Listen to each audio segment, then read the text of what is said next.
राम राम सांग माने आउ एक नुआ भिडियो रे आपण मानकु स्वागत। आज आम कवि सूर्यनगर अवस्थित माँ संतोषी मंदिर दर्शन करने जावा। आपण माने भिडियोटी को लास्ट पर्यंत देखंतु एवं भिडियोटी लाइक शेयर चैनल को सब्सक्राइब करिवारु जम्मार भूलंतु नहीं। माँ संतोषी मंदिर कवि सूर्यनगर ठारे रही याकू बोईराणी मध्य कह जाए।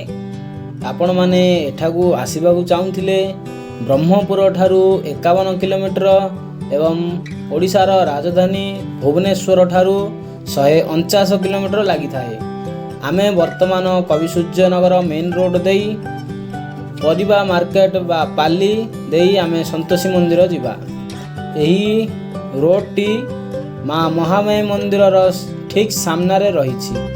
एठारे भिड़ जमीची आउ किछि समय परे पूरा खाली हो जिवो। आउ किछि समय परे आमे मंदिर पाखरे पहुँची जिबा। पनीपरिबा पाली मार्केट रे पनीपरिबा समस्त प्रकार मिली थाए, जहा कि छोट बड़ व्यवसायी माने एठारू क्रय करी नै थांती एवं ग्राम रे बा शहर रे टाउन रे बिक्री करी थांती। फाइनली सांग माने आमे संतोषी माँ मंदिर निकट रे पहुँची गले। वर्तमान भितर जिबा।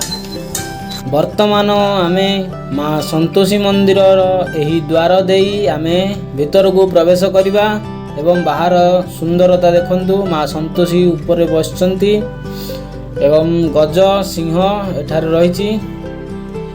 एठारे गाड़ी रखिलु एवं भीतर को गलु। जय माँ संतोषी। एठारे सुंदरता भीतर देखंतु। चतुर्पार्श्व बहुत सुंदर देखा जाउची।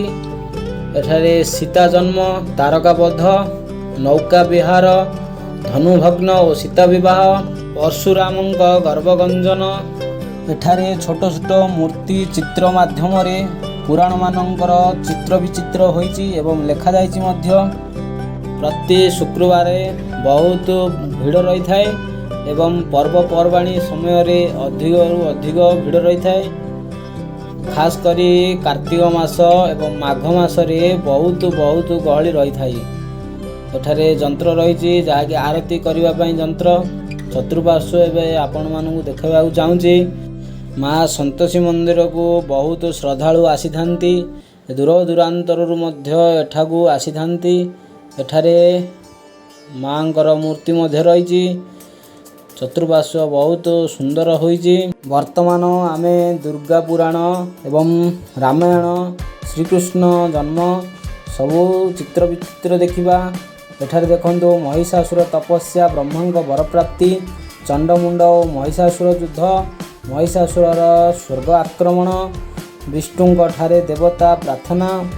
एठारे समस्त प्रकार लेखा जाइछि, जहाँकि महिषासुर युद्धर बा माँ दुर्गांकर आविर्भाव, मंदरगिरी रे देवींक अवस्थान, शुंभ निशुंभ वध, दुर्गा महिषासुर युद्ध, दुर्गांक सुरापान, महिषासुर वध, दुर्गांकर विभिन्न रूप अवतार लेखा जाइछि।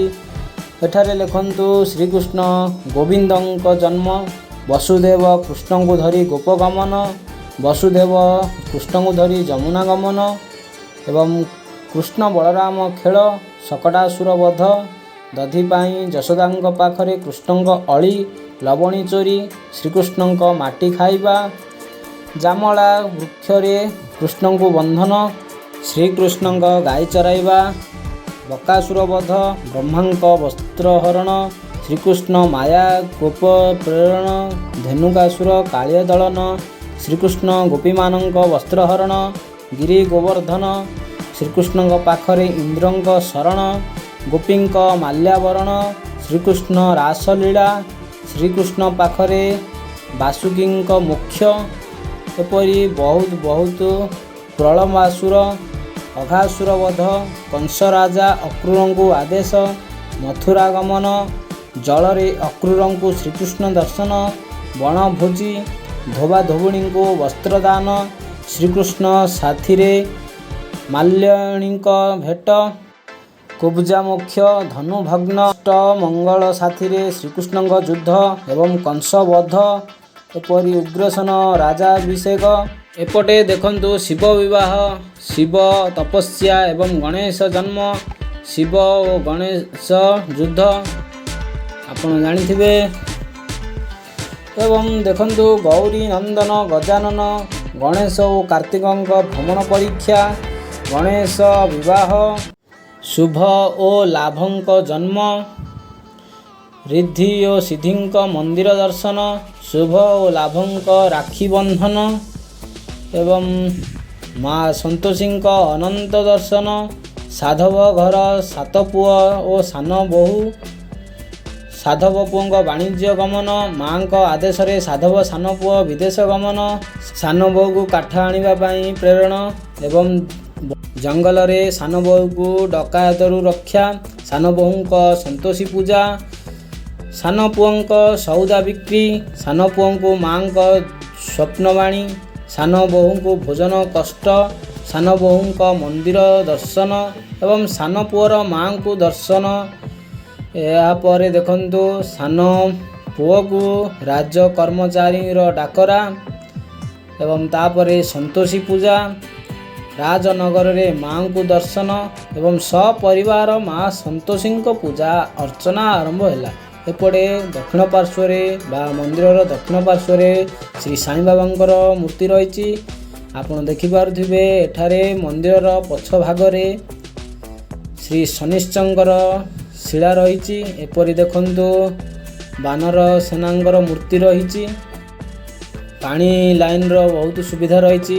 ଉପରେ ଦେଖନ୍ତୁ ମନ୍ଦିର ବହୁତ ସୁନ୍ଦର ହୋଇଛି ଏବଂ ଆପଣ ଦେଖିପାରୁଥିବେ ଏ ସନ୍ତୋଷୀ ମନ୍ଦିରର ଚତୁଃପାର୍ଶ୍ୱରେ ଚିତ୍ର ବିଚିତ୍ର ବହୁତ ପୁରାଣ ଗ୍ରନ୍ଥର ଚିତ୍ର ବିଚିତ୍ର ରହିଛି, ଯାହାକି ଆପଣଙ୍କୁ ପୁରା ଦେଖାଇଲି। ସନ୍ତୋଷୀଙ୍କ ପୁରାଣରେ ବର୍ଣ୍ଣିତ ଚିତ୍ର ବିଚିତ୍ର ଯାହା ହୋଇଥିଲା ଆପଣମାନଙ୍କୁ ଦେଖାଇଲି। ଭିଡ଼ିଓଟିକୁ ଏପର୍ଯ୍ୟନ୍ତ ଲାଇକ୍ ନ କରିଥିଲେ ଗୋଟିଏ ଲାଇକ୍ କରିଦିଅନ୍ତୁ। ବର୍ତ୍ତମାନ ଆପଣ ଦେଖିପାରୁଥିବେ ମନ୍ଦିରର ବାହାର ପାର୍ଶ୍ୱ ଏବଂ ଏଠାରେ ଦେଖନ୍ତୁ ଦୀପ ଷ୍ଟାଣ୍ଡ, ଯାହାକି ପ୍ରବଳ ଭକ୍ତ ଆସିଥିଲେ ବହୁତ ଗହଳିରେ ଦୀପ ଲାଗିଥାଏ। ବୃକ୍ଷ ରହିଛି ଯାହାକି ଅଶ୍ୱତଥ ଏବଂ ବରଗଛ ରହିଛି। ବର୍ତ୍ତମାନ ଆମେ ବାହାରି ପାର୍ଶ୍ୱକୁ ଆସିଲେ ହେରି ମନ୍ଦିରର ବାହାର ପାର୍ଶ୍ୱ ଦେଖିବା ପାଇଁ। ଏଠାରେ ଗୋଟିଏ ଗୋଡ଼ରେ ରହି ତପସ୍ୟା କରିବା ଋଷି ରହିଛନ୍ତି। ଆପଣମାନଙ୍କୁ ଏ ଭିଡ଼ିଓଟି କେମିତି ଲାଗିଲା କମେଣ୍ଟ କରନ୍ତୁ ଏବଂ ଲାଇକ୍ ସେୟାର ଚ୍ୟାନେଲକୁ ସବସ୍କ୍ରାଇବ୍ କରିଦିଅନ୍ତୁ।